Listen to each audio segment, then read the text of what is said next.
Hey, it's Chico, and I have another design tip for you today when working in Adobe Illustrator. So, have you ever been working in Adobe Illustrator and find that the tool actually gets in the way of what you're trying to do if you're trying to actually see your art? For example, this pen tool is a pretty clunky large tool, and when we're working around our art, it's kind of hard to see when we're at some angles what we're doing. So, I have a solution for that. All you need to do is press Caps Lock. When you press Caps Lock, it will give you an alternate view of your cursor. Not all tools have this, but many of them do. So you can see that when I press Caps Lock, I can go from the pen to the cross, and I can still use it to do the same thing that I can do with the pen tool, but I can have more precision with my view. It also is great for using for the eyedropper tool, for example.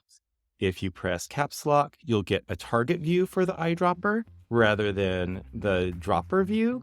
So you can see that that's an alternate cursor, and it works for other drawing tools alike, like the blob brush tool. You can get the crosshair as well. So there are different tools that you can use with alternate cursors when working in Adobe Illustrator. If you enjoyed this video, make sure to like it, make sure to share it, and make sure to follow me for more. I'm Chico, and I'll see you next week for another design tip.